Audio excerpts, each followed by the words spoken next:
build an audience here. This is going down the highway to San Francisco. And as we start building the audience, we'll see how that goes. Can you see? Yes. There you go, guys. So we're going to continue to build the audience for a little bit.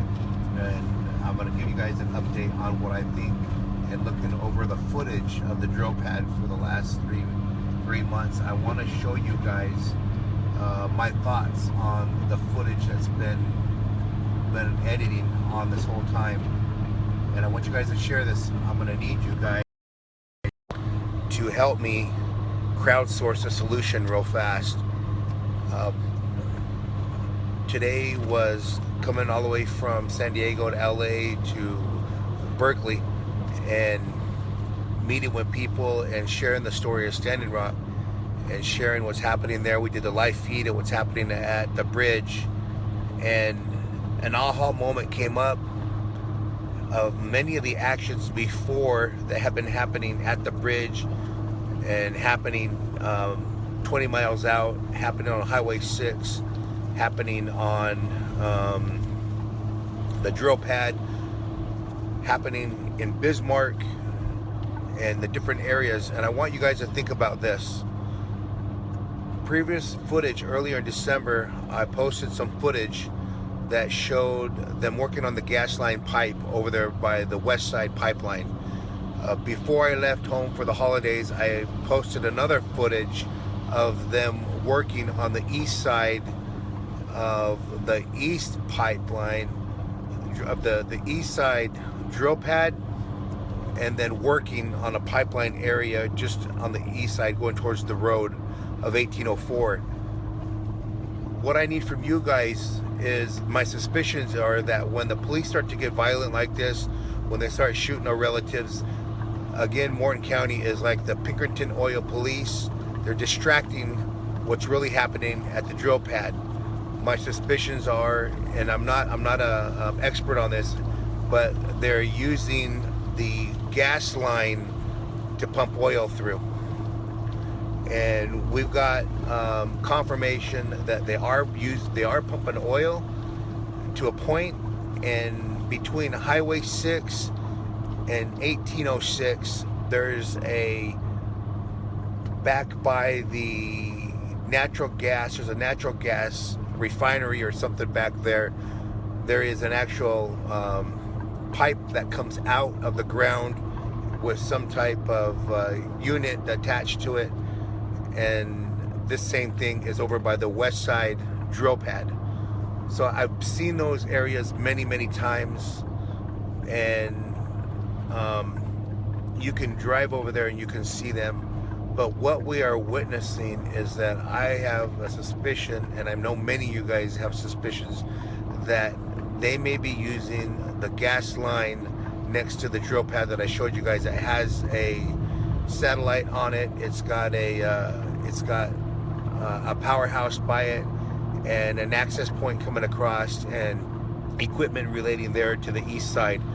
You guys need to take a look on who owns that gas line. Look at the subsidiary companies that own it. Look, Energy Transfer, if they sold it to anybody, and look at previous oil companies that have investments in there to see.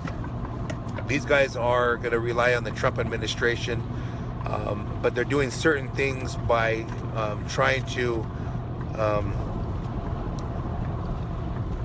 not have an environmental impact study done, and those are just simple things. If you're going to do things by pumping oil, that need to be done. So we need to make sure that we hold them accountable. But I need you guys to look through this, court records, public records, any kind of records, to find out which oil company is a part of that gas line, who owns that gas line, and again, subsidiary companies, and anything that has to do with that, and post it here on Digital Smoke Signals on this live feed. We're going to go through these. I'm going to read every single one of these comments, and this is something we really need to pay attention to. When the police get violent, something's happening in the background on the Dakota Access Pipeline. Remember, the police are the distraction. They're only paid to do what they're supposed to do.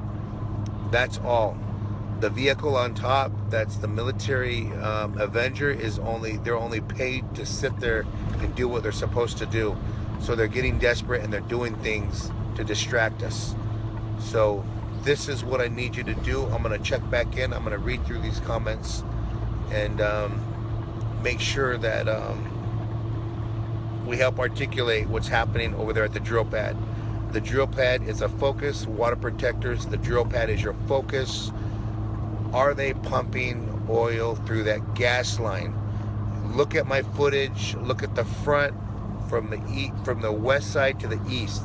That gas line is coming up and out of the ground. 7 o'clock facing the east from the west side pad. It's at a 7 o'clock, meaning that if the east pad is a 12 o'clock, that pipeline is at the 7 o'clock of the west pad. There's that gas line. So look at that gas line. I'm going to continue to say it. I'm going to continue to ask you guys, look at that gas line, see who owns that gas line. Is it a violation if they're pumping oil through that gas line? That is what we need to know. That's what we need to find out. And who is giving them the permission, the oil commission in North Dakota, to pump oil through to that far? And where are they suggesting that it stop? How do we even know if that's where it stops? So I'm going to get off right now. Do your research and find out again who owns the gas line next to the Energy Transfer Dakota Access pipelines, and see if Energy Transfer is using any subsidiary companies underneath them to do their schemes, their work on distracting people with their money in different companies underneath. A subsidiary company is a company that masks your own company so you're not financially liable to be sued or anything like that. So that's what a subsidiary company is. I know you guys know, and post links. We need to crowdsource this. We need to brainstorm this, and we need to let them know that this suspicion may be true, it may be real, and it may just be a suspicion, but they're using that gas line to pump oil through, or they're preparing to pump oil through because the police are giving them away again. This is their distraction again. Send your prayers and blessings to our water protectors out there in the cold right now. I want to say many blessings to them. And we shared your story at Berkeley. We showed the video of you guys on the line, on the front. Hold each other accountable. The world is watching for your language. You're not there to represent yourself. You're not there to talk about your own hurt and issues, because the youth, the community are going to have to suffer the repercussions from your actions. So I'm talking to all our indigenous people there. Hold them accountable. Our non-native relatives in solidarity. Hold yourself accountable. You're not there for your own issue. You're there in solidarity. Remember, you're there in solidarity. You're on Indian land. The community is going to have to go through the things that you say. And as you leave and go home, you can, but the community is going to continue to stay there. So be mindful, be respectful, and check yourself. And if them guys don't listen, zip tie them and get them out of there. Don't let them talk to those officers that way. We don't want anyone hurt anymore. Stay in prayer, keep singing them beautiful songs from our ancestors, and share the stories. Oh.